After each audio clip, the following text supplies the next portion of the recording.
Hello hi नमस्कार मेरे प्यारे साथियों, कैसे हैं? उम्मीद है कि बहुत अच्छे से होंगे।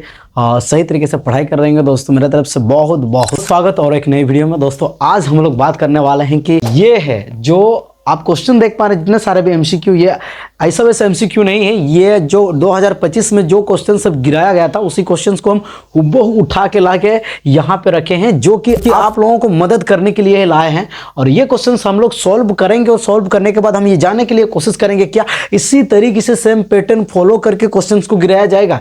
भले ही क्वेश्चन सब बदला जा सकता है थोड़ा बहुत, परंतु इसी सेम पैटर्न के आधार पर क्वेश्चन सभी को गिराया जाएगा। देखिए क्लास 8 और 9 का अभी फिलहाल के लिए ऐसा जैक बोर्ड तरफ से नोटिफिकेशंस आया है, हम लोग थोड़ा बहुत सुनने के लिए मिल रहा है कि ये जो जैक 8 और 9 का जो अभी एग्जाम होगा वो आपका नए पैटर्न के आधार पर होगा। वो कैसे होगा हम आपको बताते हैं कि आपका जो 10 मार्क है वो आपका असाइनमेंट तरफ से होगा और आपका जो 40 मार्क जो है वो आपका एमसीक्यू तरफ से होगा।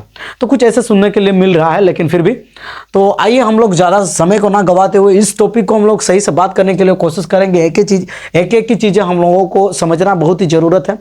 देखिए दोस्तों, अभी आप लोगों के पास में समय ज़्यादा नहीं है, वक्त ज़्यादा नहीं है। अभी आपको कड़ी से कड़ी मेहनत करनी पड़ेगी और अभी ज़्यादातर 2 महीना आप अगर सही से अपना समय को इस्तेमाल किया तो फिर आप अपना रिजल्ट को बेहतर बना सकते हैं। दोस्तों हम लोग ज़्यादा समय ना गवाते हुए चलिए फटाफट वीडियो को शुरुआत करते हैं। सबसे पहले देखिए क्वेश्चन है कि 120 का कितना अभाज्य गुणनखंड है। आपको अभाज्य गुणनखंड मतलब क्या आपको पता है? अभाज्य संख्या मतलब क्या है दोस्तों? जिनका गुणनखंड 1 या 2 से ज्यादा नहीं होगा। एक वो और खुद वो, समझ में आया कि नहीं? जैसे कि 2 हो गया, 2 खुद का ही 2 का पाड़ा में होगा और 1 का पाड़ा में होगा, है कि नहीं? मतलब उसका जो गुणनखंड कितना है, ज्यादा से ज्यादा 2 है, तो जिसके चलते उनको हम लोग अभाज्य संख्या कह सकते हैं। देखिए 120 को हम लोग अभाज्य गुणनखंड करेंगे तो 120 को अभाज्य गुणनखंड करने पर कितना होगा दोस्तों?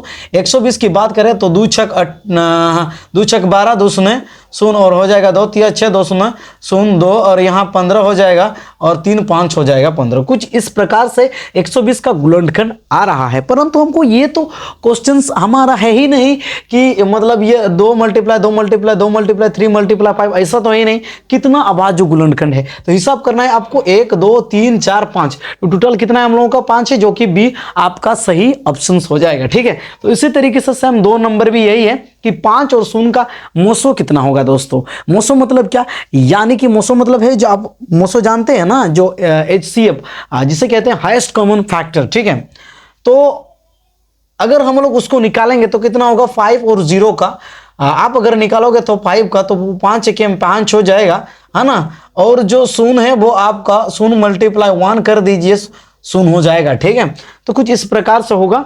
जो आपको नजर आ रहा है कि यहाँ पे 5 और 0 का अगर मसा निकालेंगे तो फिर हमारा जो आंसर होगा वो 1 ही होगा। कितना होगा दोस्तों? वो हमारा 1 ही होगा। क्लियर है कि नहीं? जो ऑप्शन नंबर आप लोगों का सी है वो आपका सही हो जाएगा, है ना? देखो यार, हम आपको एक बात बताना चाहेंगे दोस्तों, अभी के सीजन में चारों तरफ स्पोर्ट्स प्रोग्राम सब हो रहा है, क्योंकि खास तौर पर इसी सीजन में ही चारों तरफ किया जाता है। तो अब सभी को उधर घूमना नहीं है। क्लास 10 बच्चे जितना भी है, आप सभी पूरा लगातार प्रयास करते रहिए और हमेशा जो प्रयास करेगा उसका सफलता हमेशा मिलेगा, है ना? सफलता मिलता है इसीलिए कहा जाता है अगर जो कुछ भी भगवान देते हैं तो फिर छप्पर फाड़ करके देते हैं। ठीक है, तो सॉरी दोस्तों, थोड़ा सा क्वेश्चन यहाँ पे गलत हुआ है कि अपरिमेय नहीं है लिखा हुआ था। क्या लिखा हुआ था दोस्तों? अपरिमेय नहीं है, है ना? तो देखिए अपरिमेय नहीं है, इसका मतलब क्या है? इसका मतलब है ये कि परिमेय है। ठीक है, आपको तो इस तरीके से कैलकुलेट करना पड़ेगा। देखिए 64 अंडर रूट ओवर ऑफ 64 कितना होता है? आपको पता है कि कितना होता है दोस्तों? 8 होता है। और 81 का कितना होता है? 9 होता है। 8/9 ये हो रहा है, जो कि परिमेय है कि नहीं? लेकिन इसको 2√3 आप कभी भी परिमेय नहीं बदल सकते हो। और अंडर रूट ओवर 25/35 ये भी कभी नहीं होगा। और डी नंबर का जो है √3 मल्टीप्लाई √2 ये कभी नहीं होगा। ठीक है, तो आपका जो आंसर है वो ए नंबर का हो जाएगा 64/81, उसका होल रूट ओवर यही होगा आपका आंसर। ठीक है, अभी 4 नंबर देखते हैं कि निम्न में से कौन द्विघात बहुपद का आलेख नहीं है। देखिए द्विघात बहुपद यानी कि क्वाड्रेटिक इक्वेशंस, इसमें आपको पता है कि ये जो आपका ग्राफ बनेगा दोस्तों, हम आपको बता रहे हैं, ये जो द्विघात का जो भी ग्राफ बनेगा वो आपका किस टाइप का ग्राफ बनेगा पता है आपको? वो एक पैराबोला जिसे हम कहते हैं, क्या कहते हैं उसको? पैराबोला।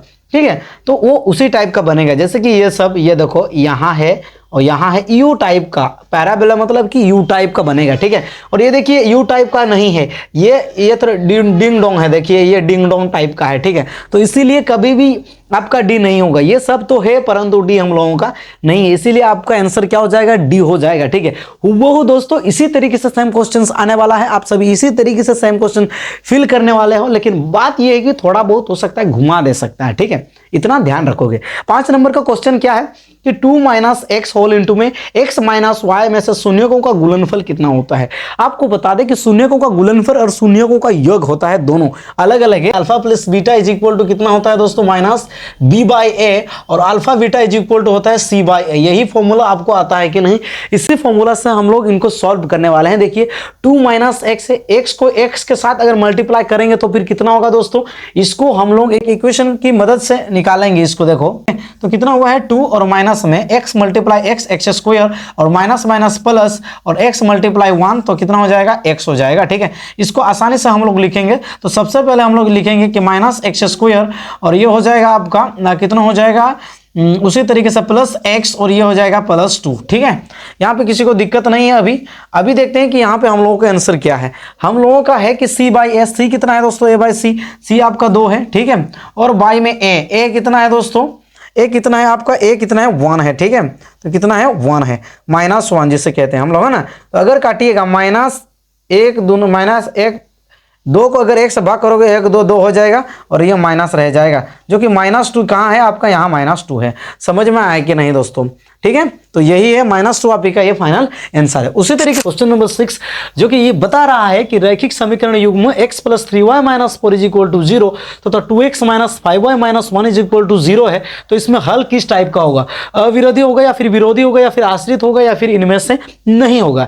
तो आपको इस क्वेश्चन को सोल्व करना है। देखिए पहले जब हम बता रहे हैं तो फिर शायद ही आप सभी को कंफ्यूजन फील हो रहा होगा, लेकिन कंफ्यूज होने का कोई जरूरत नहीं। देखिए हम आपको पूरी तरीके से समझा रहे हैं। अविरोधी मतलब क्या, यानी कि जिसका एक हल हो, एक हल है मतलब इसका मतलब क्या आदित्य। जो विरोधी मतलब क्या, विरोधी मतलब है कोई हल नहीं, ठीक है, कोई भी हल नहीं। वहां आश्रित मतलब कई सारे अनेक हल है, तो इनमें से नहीं। तो ये जो आप रैखिक समीकरण युग्म के बारे में आपने जो पढ़ा है, a1/a2 = b1/b2 = c1/c2, a1/a2 not equal to b1/b2, a1/a2 = b1/b2 not equal to c1/c2, इस तरीके से आपने तीनों अनुपात को पढ़े हो। तो दोस्तों हम आपको ये बताना चाहेंगे कि इनमें से ये जो इक्वेशन वो किस टाइप का होगा, अविरोधी होगा या फिर विरोधी होगा। आप इस इक्वेशन को देख के यहाँ पे बहुत आसानी से पता लगा सकते हैं। कैसे, देखिए अगर आपने यहाँ पे a1/a2 को देख रहे हैं तो 1/2 है और b1/b2 देख रहे हैं तो 3/-5 है, यानी कि a1/a2 not equal to b1/b2, यहाँ पे पहले ही कंडीशन सेटिस्फाई हो रहा है हम लोगों का, ठीक है। तो इसीलिए हम लोग बहुत ही आसानी से इनको हम लोग ठीक कर सकते हैं अविरोधी को। समझ में आया कि नहीं। देखिए उसके बाद है हम लोगों का क्वेश्चन नंबर 7। क्वेश्चन नंबर ये कह रहा है कि समीकरण युग्म 3x + 4y = 10 है और 2x - 2y = 2 का हल क्या होगा, है ना। कुछ ऑप्शन हम लोगों को दे रखा है, हम लोगों को ऑप्शन से कोई मतलब नहीं है, ठीक है। हम लोग इनको सॉल्व करके निकालेंगे किस टाइप का होगा। देखिए जो इक्वेशन हम लोगों का वो 3x + 4y = कितना है, 10 है ना।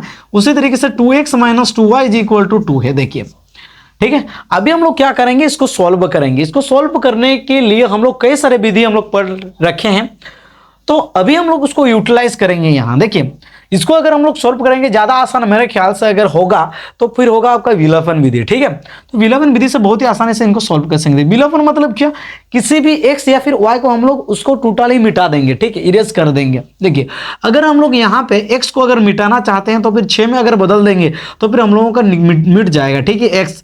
तो फिर यहाँ कितना 2 मल्टीप्लाई करेंगे, यहाँ 3 मल्टीप्लाएंगे, है ना, 3 मल्टीप्लाई करेंगे। तो अभी क्या हो जाएगा आप का, अभी जो इक्वेशन बनेगा वो आपका इस टाइप का बनेगा, ठीक है। 3 दूने 6x प्लस में 4 दूने 8y = 10 दूने 20, ठीक है। और ये हो जाएगा 6x, इसको मल्टीप्लाई करना है, 3 दूने 6 - 6y और = 3 दूने 6, इसको इस तरीके से करना है। अभी देखो अभी हम लोग अगर माइनस कर देंगे तो फिर ये माइनस में बदल जाएगा, ये प्लस में बदल जाएगा और ये माइनस में बदल जाएगा, प्लस माइनस कैंसिल हो जाएगा, ठीक है।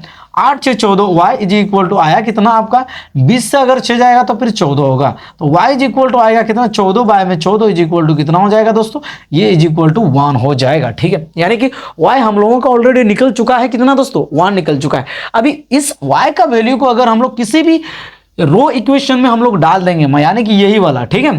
तो फिर हम लोगों का निकल जाएगा, y का वैल्यू 1 लगा दो इसमें, किसी भी इसी इक्वेशन में हम लोग लगा देते हैं। देखिए 2x माइनस में y के बदले में 1 लगा दिए तो 2 मल्टीप्लाई 1 कितना होगा 2 इज इक्वल टू कितना है आप लोगों का 2, है ना। तो फिर इसको अगर सॉल्व हम लोग करेंगे तो फिर कितना हो जाएगा 2x इज इक्वल टू ये उधर चला जाएगा तो कितना +2 में बदल जाएगा और +2 इज इक्वल टू कितना हो जाएगा 4। तो 2x इज इक्वल टू 4 है और x इज इक्वल टू कितना है 4/2 यानी कि 2 दूने 4 यानी कि 2 आ गया। x का वैल्यू आया कितना दोस्तों आपका 2, यानी कि x का 2 y का 1 है। ऑप्शन नंबर ए में आप लोगों का ये मौजूद है, जो ऑप्शन नंबर ए हो जाएगा आपका सही आंसर, ठीक है दोस्तों।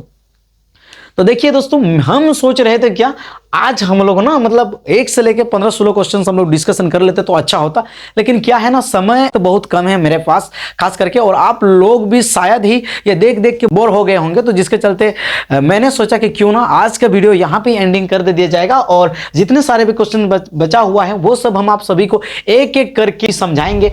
अभी जो YouTube में जो भी लॉन्ग वीडियो आएगा खास करके हम सभी इंपॉर्टेंट क्वेश्चन से डिस्कशन करने वाले हैं। किस लिए, वो अभी का जो समय है वो कुछ 2 महीने के बाद आप लोगों का एग्जाम होने वाला है, इसीलिए आप हमेशा मेरे साथ जुड़े रहिए ताकि आने वाले वक्त हम लोग बहुत ही इंपॉर्टेंट क्वेश्चन हम लोग सॉल्व करने वाले हैं। दोस्तों मेरे साथ जुड़ने के लिए कुछ नहीं करना है दोस्तों, आपको ओनली सब्सक्राइब और लाइक और जितना हो सके उतना ज्यादा शेयर करना है ताकि आप सभी का जितने सारे भी दोस्त है वो आने वाले वक्त में इस तरीके से क्वेश्चन को देख के ना घबराएं और फटाफट कर पाए। तो दोस्तों आज के लिए इतना ही, फिर मिलते हैं हम लोग नेक्स्ट वीडियो के साथ, तब तक के लिए दोस्तों आप सभी को दिल से बाय बाय।